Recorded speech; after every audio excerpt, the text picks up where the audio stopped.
Welcome to this segment of Wealthymize, where we will cover personal financial planning. You are your best financial planner. And so, what I'm about to do today is just to lay some foundations as to how you can consider your own financial planning. Let us begin. Do you know the number one reason why people struggle financially or could be earning good money and yet are not thriving financially? The lack of financial knowledge is not the reason why. The lack of vision is the number one reason why people do not thrive financially. Think about it. When you do not have a vision for what your money can do for you, delayed gratification becomes difficult, and we do not know what we are amassing wealth to. And as a result, whenever needs come or whenever a want is stirred up, we are free to spend. We are free to give away money because there is no vision that guides how our monies are to be spent. Every lifestyle and the future that we desire comes with it a cost. At the end of the day, financial planning is about fulfilling the vision that we want to see of our future. So, what is the vision of the future that you want to have? Finances need to be set in place in order for you to fulfill this vision that you want to see. Take a moment right now to think about the future you want to enjoy. With that, we can begin to quantify what it is that you need and lay some foundational principles as to how you can think about your personal finance. What kind of a wills do you see? So often we can get used to doing life one way that we don't realize that perhaps there is a better way. Would you like to put the round wheels on your bicycle of life? Or are you happy just to keep things status quo? To move ahead in your personal finance, let us begin with the end in mind. What is your end goal in mind? I got you to describe the vision of your desired future earlier on. What did it look like? Is it a cruise to Alaska or round the globe in 90 days? Or perhaps other things like early retirement or, just whiling time away with your loved one. Whatever that is, it could even be with your kids, your grandkids, to be able to see and spend time with them when they remind you it's time for play, it's time for breakfast, or picking up the hobbies that you have never been able to do while you were busy earning money. What is that end goal in mind? A vision without execution is hallucination. That's not what I said. That's what Thomas Edison said. So let's count our costs. There are three segments that I want you to take note of. Other than your necessary spending, the foundational of it all is your savings and protection. Without savings, without protection, without managing your risks, then we are subjecting ourselves to unwanted financial leak and drains.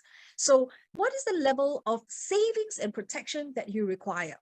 Second thing, we will look at your necessary spending. What forms the bulk of your spending now? Differentiate what is necessary from what is luxury so that we can distinguish what your absolute non negotiables are. Travel, for example, would be luxury for most.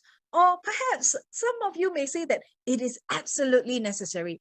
Going to JB, going to Taipei, would that form your necessary spending while going to Europe and to US a luxury ones? So the first step is to examine your cash flow. What is your current rate of savings? If this is your income, spend no more than half. The other half, save. How you save can come in a few ways. You can accelerate your plan. There is a movement called the FIRE movement, Financial Independence, Retire Early. That's what it stands for. They seek to live minimalist so as to save and invest the rest and then be able to retire early.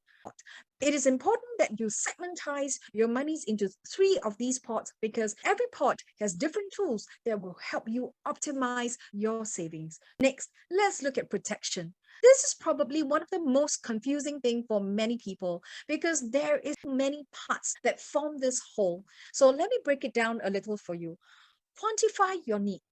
Everyone's protection need is different because our expense level is different, our family circumstances are different, our liabilities are different. So, what forms your protection need?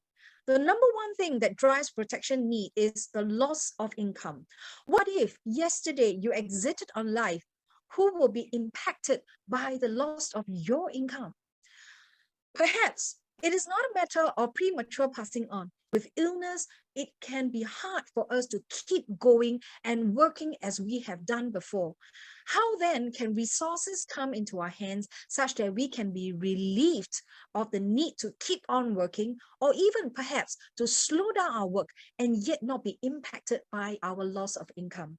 Know what your critical years are. What do I mean by that? It is the number of years that you cannot afford a disruption in your income flow and wealth accumulation. Singapore has a very price competitive environment. You don't want to be retaining the risk of paying for your own medical bills if you can pass it along to the insurance company. And that's what insurance plans do. Know the insurance that you are in for, understand the benefits of each plan, particularly for hospitalization, critical illness, perhaps even personal accident. Make sure that the big bills are covered so that you can prevent yourself from future financial drain.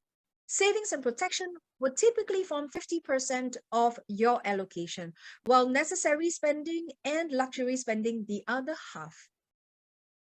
Align your actual expenses. Sometimes what our allocation is not how our actual spending is.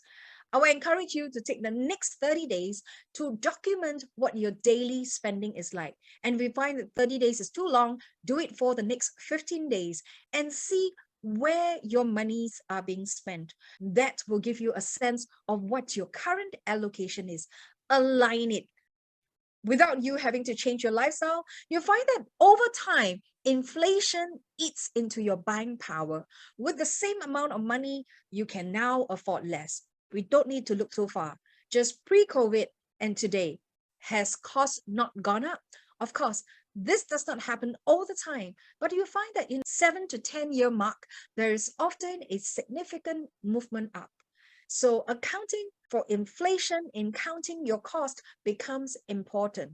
Without changing your lifestyle, cost will still run up. Take, for example, a cup of coffee. Do you remember what it cost you or your parents while you were growing up? How much does that cup of coffee cost at the coffee shop today? What it used to cost is not what it costs today. There is a cost of inflation. The same goes for cars that we own today and the houses that we live today. Whether it's public housing or private housing, prices will go up over time.